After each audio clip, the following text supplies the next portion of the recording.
Today I do give thanks for our Minister Emeritus, Ken Phifer. And there will be a reception, a chance to meet and greet with Ken in the Foz Chapel immediately following the service, so we won't be greeting out here in the foyer. We'll go right down, join us in the Foz Chapel.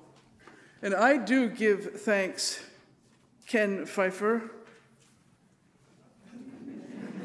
No pressure here, my dear friend, for your vision and the tenacity of your love and your public witness paved the way to make it even possible for me to be standing here this morning. And your vision for our future gave us literally doors to open for those yet to come. Welcome, welcome back, our Minister Emeritus, Ken Phifer.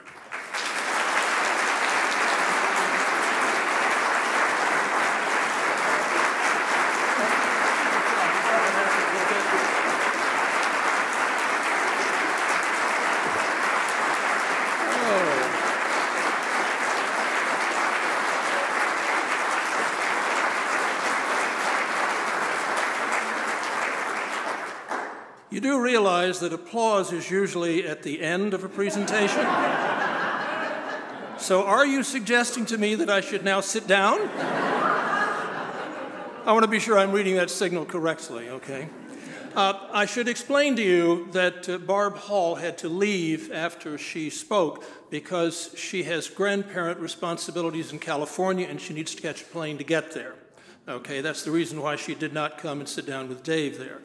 I also need to add a slight footnote to what she had to say about my involvement in that very exciting time 25 years ago. And that is this, that I remember the time as around 11 o'clock when she called me that night. In those days, I stayed up till 11 and 12 o'clock. Today, were she to call me at that hour, I would be sound asleep, and she would not awaken me. And I remember the conversation going on till past midnight with her. And I told her that I would let her know the next day whether or not I thought we should go ahead with this. And the reason to that was she sounded so excited, so enthusiastic, so high, I thought she must be on something. And I wanted to give her a chance to sober up and then tell me what had really happened. Well, she didn't sober up because the excitement was for this land site that we are now on. And I thought that was wonderful. And of course I said, go ahead. And we have been very fortunate that she and Dave found this place and that we went ahead with it. I think that's a really wonderful thing. My theme, as I was asked to talk about it, are the years from roughly 1945 to 2005. Actually, they said go right up to the present, but I really have not been involved in the workings of the church for the last 9.5 years. I don't really know a lot about it. I think Gail can talk more about what these last 9.5 years have been like. But I can say something about those years from 1945 to 2005. And I do that in the spirit of revering the past. The words on the front of your program are two of the verses from the hymn we're going to sing in just a little bit, and I think they're important. I have long known, as those of you who have heard me speak before, I have long known the importance of history. I have long felt that we should indeed revere our past. That's not all we should do, but we should certainly begin by revering our past. I, for example, revere the challenges that were met with intelligence and courage by our forebears. I revere the commitment and resilience of men and women who have kept this congregation alive for 150 years.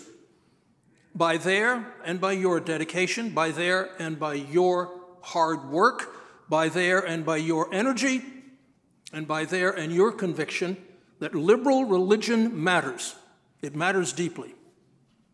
Over these past 70 years, this congregation has gathered at 3 different locations. For about a year or so after the war, they were at the State and Huron building. For a variety of reasons, a decision was made to sell that building and move to 1917 Washtenaw, and there we stayed until 1999 when we moved out here.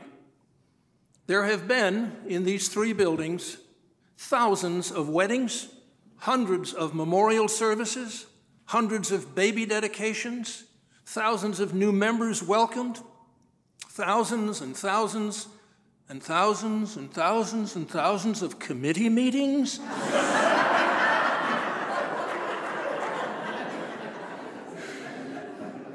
Endless and delicious church suppers, which always challenged whatever dietary scheme I was on. Numerous counseling sessions, dozens of congregational meetings and work parties and lectures and classes and engagements off-site to promote social justice and writings and conferences and much, much else. This has always been an active congregation. Our people have always been involved in the work of the church itself. As in a democratically organized congregation, there needs to be that kind of involvement. Likewise, the congregation has always been involved in the concerns of the society at large. We've always felt that our mission as a congregation is twofold: to encourage spiritual growth within each member of the church, and we've defined spiritual growth in a lot of different ways, and to become involved in trying to help society become a better place for everyone to live in.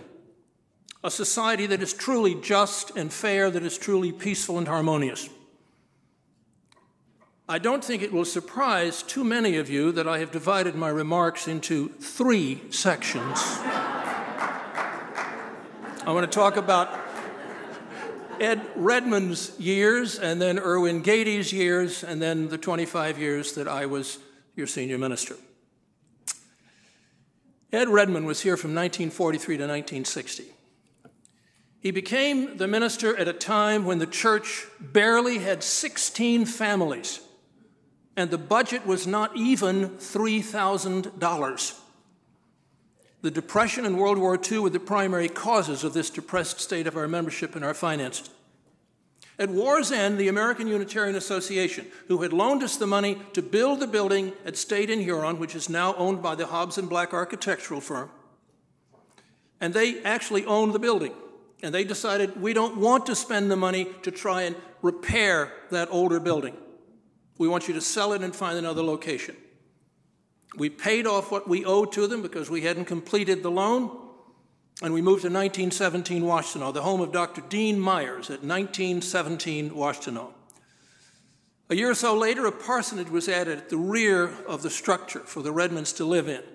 Services were held in what came to be called the Emerson Room, and those of you who know that building will know that just outside that Emerson Room are some stairs, and people would spill out into the hallway and up the stairs. And in nice weather, the windows opened onto a large front porch, and people would be out there. Ed and Annette Redmond would greet everybody as they came to the church, and sometimes they would even provide them with breakfast. It was a kind of mom and pop church, really. And their 5 sons added to that parental image as they raced around the church doing all kinds of things that little boys like to do. As the church grew, there was clearly a need for a larger space than the Emerson Room, and so plans were made to build a sanctuary and a social hall. It took several years to accomplish this. The congregation was not financially well off. The generous bequest of longtime members George Leroy and Bessie Florence Jackson made possible the completion of the building, as well as the establishment of the Jackson Social Welfare Fund. Those of you who are aware of this will know that that fund has had tremendous importance in the life of this city, this state, and the nation. It provides money for First Amendment causes and for those institutions and individuals who are trying to promote peaceful resolution of conflict. That fund has distributed literally hundreds of thousands of dollars across the years since then. The Jacksons did this because they valued the Redmonds' pastoral attention, as they were not very well off in those years physically in terms of their health, but they also valued very highly the congregation's opposition to the Red Scare witch hunts of the early 1950s. This was the McCarthy era. There were strong people in this church who went to California to oppose the loyalty oaths that that state had imposed on all state employees, particularly professors. And when the University of Michigan followed suit with a demand for loyalty oaths from its faculty, 4 professors were fired because they refused to do that. Those professors were invited to be part of this congregation's programming, which they were, and the congregation was determined that anyone speaking of any particular message could come and have a free place to speak, whatever your political or economic or social or religious views happen to be. Some of you may know the names Howard Fast and Helen Gahagan Douglas. They were somewhat radical in those days, and they were part of the speakers who came. They were among the speakers who came here. The congregation also became involved with the city's Human Relations Commission in efforts to provide equal opportunities in education, housing, and employment, particularly for minorities, especially for African Americans. There was a young African American student associated with the congregation. His name was Eugene Sparrow, and he was inspired by what this congregation showed him to enter Harvard Divinity School. He came back here to be ordained by this congregation. He served as its minister at large for a couple of years, and then he went on to serve in a congregation and then to become a professor of sociology. In the early 1950s, Unitarians and Universalists began talking about a merger of these two very similar denominations. This congregation was one of the first in either movement to vote very strongly in favor of such a merger. That was in 1952. This merger, incidentally, was completed, for those of you who do not know, in 1961. The church also joined the Michigan Area Council of Liberal Churches to try and indicate, we think that there's a lot of truth to be found in many different religious movements. And then in 1957, we hosted the Midwest Unitarian Universalist Ministers Institute, one of the first of this kind of things where ministers in each of these denominations were to come together with others. Ed Redmond was actively involved in all of these efforts. Now, prior to Redmond's taking on the ministry here, the central theological question that this congregation had faced was whether or not a non-theist could be a minister or a congregant in our midst.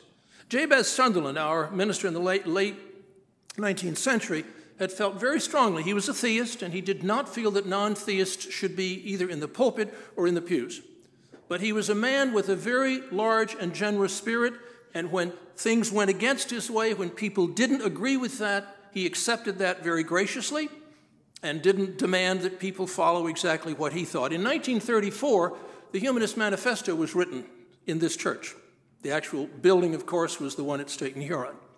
And that seemed to define us as a humanistically oriented rather than a theistically oriented congregation. But Ed Redmond had a larger vision than that. It emerged out of conversations that he had with a man named Bagchi, Dr. Bagchi, a member of the church who had been involved and had been raised in our sister faith in India, the Brahmo Samaj. Redmond said that he saw a larger vision of what knowledge was when he talked with Dr. Bagchi. And out of that came an invitation to one of those Indian mystics named Swamiji. And Swamiji was invited to speak. He sat cross-legged in front of the congregation, and the first words out of his mouth were, "I greet you, gods and goddesses." And he won the heart of every person in that congregation. His presentation won the minds of everybody, because what he was saying was precisely the kinds of things that Ed Redmond and other Unitarian and Universalist ministers were saying. And from that point on, Ed Redmond tried to work into his sermons whenever he could insights from the various world religions, this larger vision that he brought to the congregation. In a way, perhaps unconsciously, I don't really know, he was following the advice of Eliza Sunderland, who was the non-ordained and non-called minister of this church along with her husband Jabez. She was invited to speak at the World Parliament of Religions in 1893 in Chicago. And the title of her remarks was A Serious Study of All Religions. Her argument was, you can't talk about what religion is if you haven't looked at the different ways in which human beings have been religious and have formed religious communities. And I think that has turned out to be exactly what Unitarian Universalists have been trying to do, at least across the last 50 or 75 years. Towards the close of Ed Redmond's ministry, the church had begun to grow in membership to accommodate the nearly 500 children and 500 adults who were active. 2 neighboring houses were purchased. Unfortunately, they were sold just a few years later. The church began to do 2 adult services and then 3 religious education programs every Sunday. As Ed Redmond's ministry ended, the church was strong in spirit, it was strong in numbers, it was strong in finances, it was strong in commitment to social justice and in education programs. It was fully recovered from those very difficult years during the Depression and the Second World War. Now let me talk about Erwin Gaedy's ministry, 1961 to 1979. Erwin wrote of his first years in Ann Arbor as being a time of optimism. The whole nation, he said, had become engaged in civil rights. Religious communities of every kind were growing in numbers and strength. We had a young president, he said, who was full of vigor and full of challenge to us, not to ask what our country could do for us, but to ask what we could do for our country. Very sadly, so much of this optimism was soon to be turned into anger and conflict, even bitterness. Through it all, I believe that Erwin Gaedy tried always to do what was right and what was just, what was kind and what was fair. Irv marched at Selma and Montgomery. Irv and strong congregational leaders got together to try to figure out what should we do about the challenge of Charlie Thomas, who showed up one Sunday and said, "I'm going to read the Black Manifesto. Forget your service that you planned." It was certainly rude, but Erwin and the board and the congregation decided that the message that they were speaking was very important. And so they did something different from what all the other congregations in Ann Arbor did. All the other congregations said, okay, we'll give money to Charlie Thomas's Black Economic Development League, but you have to state the particular project. You have to tell us all the details of it. You have to give us a business plan. Our congregation said, we're going to give you money. You decide what you want to do with it because we trust that you will know better than we whether or not this is a good thing to be doing. And so we did that.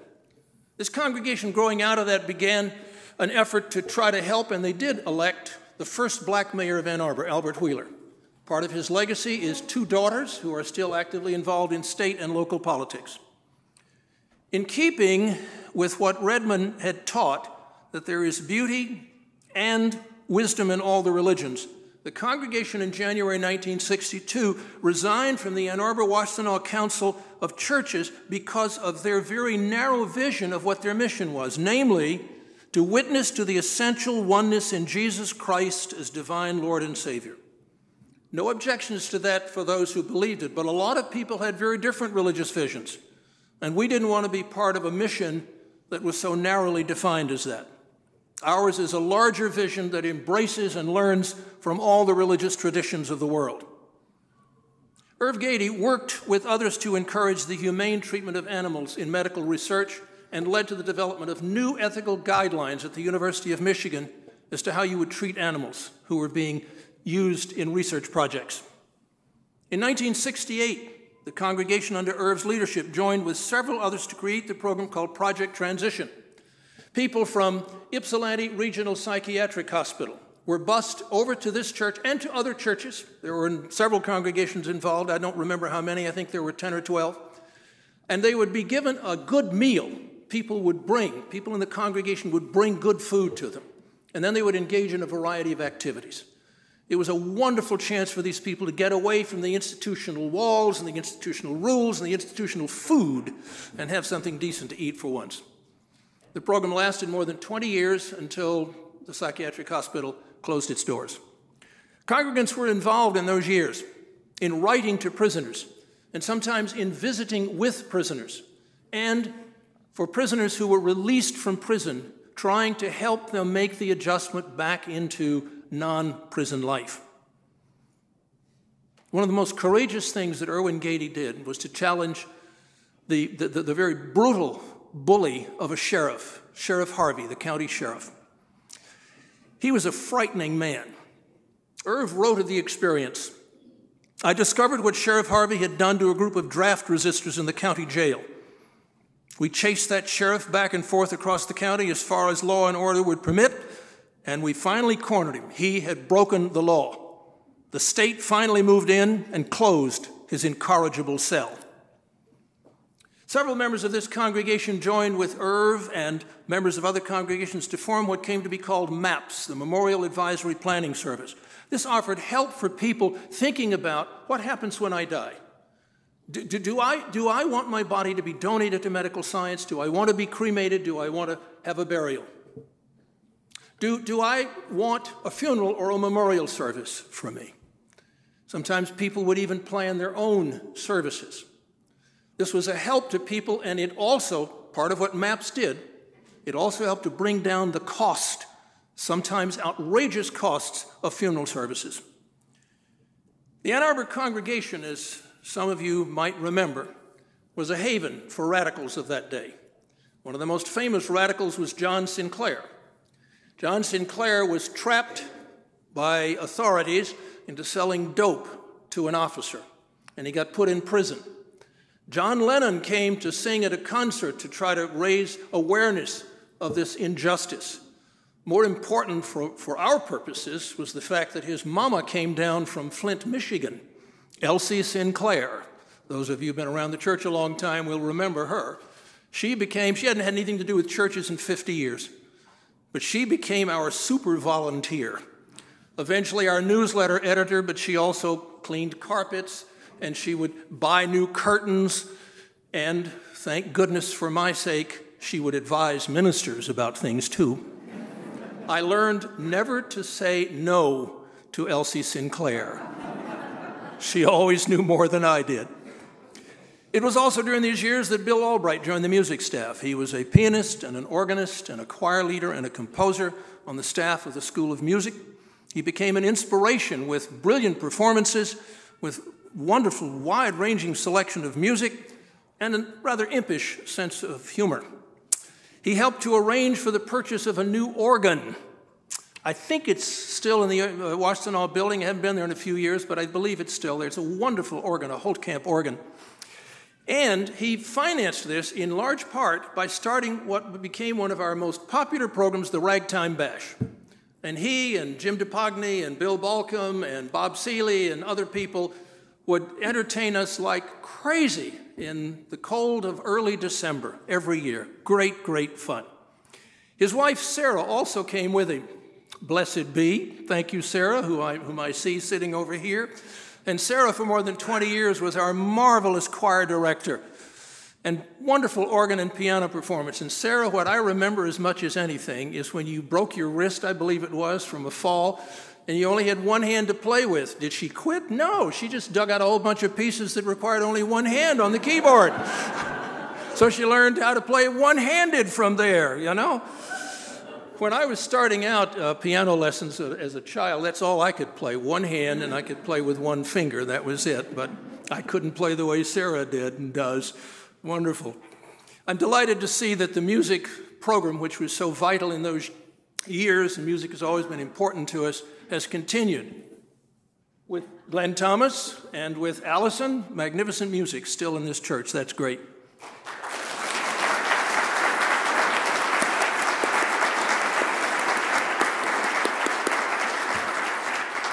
It was during these years that the program of extended families was begun. Several of them continue to meet during my years here. I don't know if they're still meeting, but they may well be. There's a wonderful program. Singletarians was known all over the city, all over the county, and brought in all kinds of single men and women to the church, many of whom actually ended up joining the church. Then there was Vietnam. That long and brutal war cost the lives of more than 2 million people. 58,000 of those people were Americans. Our involvement began quietly in the Eisenhower administration. It began to grow during the Kennedy presidency, and of course it expanded enormously under Lyndon Johnson. And that would cost him a second term in office. It would end the national focus on civil rights. It touched every American, not least those who were in this congregation. As Erwin Gady noted in a later talk, the church was divided on this issue. Until 1969, that war was under the authority and the governance of Democrats, and we had a lot of Democrats in this church. And it was very painful for them to hear complaints and criticisms of the administration. They felt that we should be loyal to our government, even if the war is wrong. There were other people who felt this was a brutal and stupid war and we had no business being there. We had no business risking the lives of our young men and women who were over there. And it divided the congregation. There was a lot of anger, there was a lot of bitterness. Irv expressed his opposition to the war frequently, and this would prove very costly for the church. People didn't want to come to church to fight. Many left. The church school attendance dwindled. So did attendance at Sunday services. And then there were some people who met in another place in the church building during the time of the services that were being held. They eventually formed a UU fellowship that met at another location. The large numbers of members, the strong financial position, and the spirit of optimism that had begun in the early 60s had by now faded. Irv spoke for many when he talked later, and I quote him, "The anguish I experienced during those years." A vote was taken to dismiss him as the minister, but it failed. One of the results of this was a rather divided congregation, those who stood loyally by Irv and those who simply ignored him in the last years of his ministry here. In the latter group were a large number of people who began to do lay services, which was a strong component of the church when I came here in 1980. Third section. In my final report to the congregation as its senior minister, I saw my 25 years as being divided into three. I know I surprised you with that, right? 1980 to 1985, 1985 to 1990, and 1990 to 2005. In that first period, I saw it as my responsibility to address the issues and concerns and questions, the hopes and the fears of people expressed in the packet, in the interviews with the search committee, and in the candidating week that I had here. The first of these, and the most important thing, and it was repeated by so many people, they wanted a strong religious education program. I met with Janet Gabriel, who was also starting at the same time that I was as our DRE, and we decided we would institute a coming-of-age program.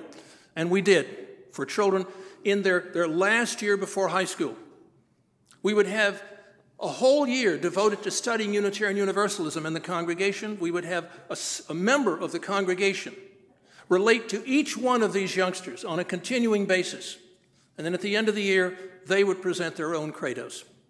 We feel that that was an excellent program, and I think it worked well.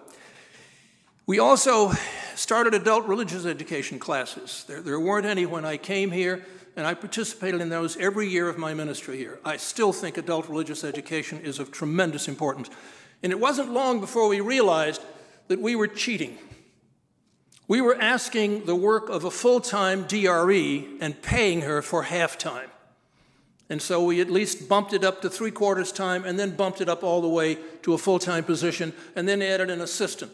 And I'm delighted to see that there are several people working in that field now because it's so vital to the life of a congregation. A second issue raised in the packet and in my interviews was the lingering distress over Vietnam. Some people were still angry. Some people were still hurt. I sought to work with the congregation to ease some of these tensions. I tried to preach about healing and forgiveness.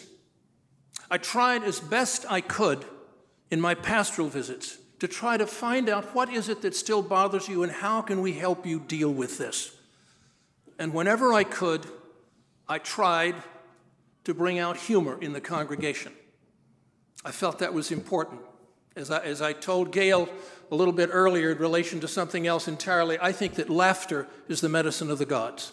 And I am delighted to see that you have taken your medicine well. Part of the fallout from the disagreements within the congregation was an absence of congregational social justice involvement.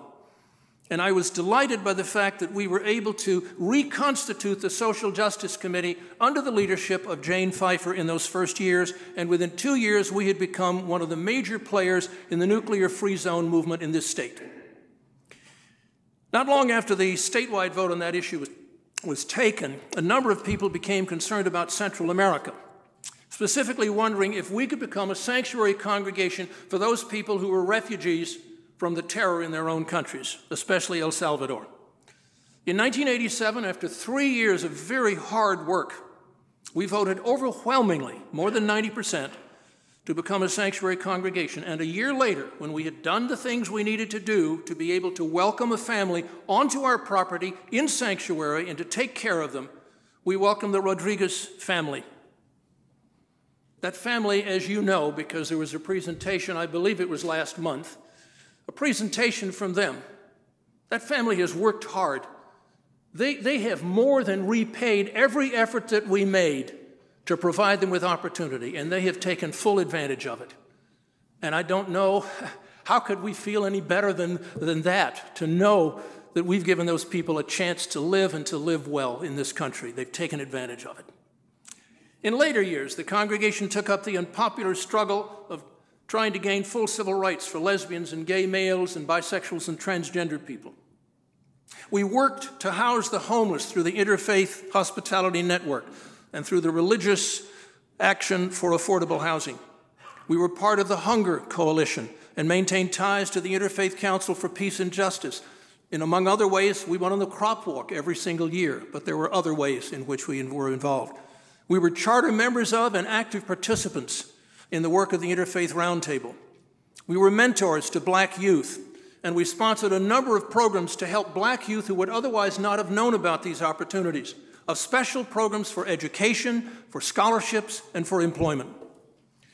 Part of the effort to bring our congregation together was a program that I planned called the Celebration of the Living Church. This was on our anniversary week or month of May 1982, and I invited all the living former ministers to come and to be part of that weekend. And we also celebrated long-term members. Harold Marley came, and I was glad he did because he died 2 years later, and we had a chance to hear what he had to say about his years. And Ed Redmond came, the same thing. He died 3 years later, and I was so glad that he had been able to come and we could hear from him. And Erwin Gady had a chance to express his love for this congregation, and I was glad of that as well.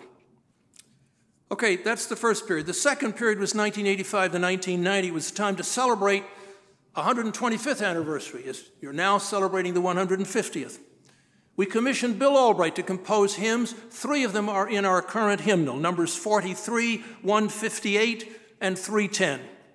We commissioned Bill Lewis to do artwork of his choice, and he did fine portraits of Jabez Sunderland, Harold Marley, and Ed Redmond that hang on the church walls. At least they did. I haven't seen them recently, but I assume they're somewhere. Steve Shuey prepared a magnificent photographic display of our 125 years. Marjorie Reed wrote a history of our first century as a congregation. The main speaker that weekend was the president of the UUA, Bill Schultz. While this anniversary celebration was being planned and carried out, I called together a long-range planning committee to think about our future. They had one unanimous recommendation: buy land. Ain't no more of it, so buy land while you can. The congregation had considered doing this in the mid-1960s, but the furious debate over Vietnam ended those possibilities. Now we were faced with the pressures of so many new people coming to the church building that it wasn't safe anymore. Particularly, it wasn't safe for our children. We had a firefighter come and do an inspection, and he said, if a fire happened, our children would be at great risk of getting out alive. And we needed more space to build, but we couldn't do it without on-site parking, and there was no way we could add on-site parking to that building at 1917 Washtenaw. The heating system. Oh my goodness. Talk about a jerry-rigged system. The things that I remember are such crazy things as we put in a false thermostat in the sanctuary because all kinds of people thought they could fool with it and make it go right.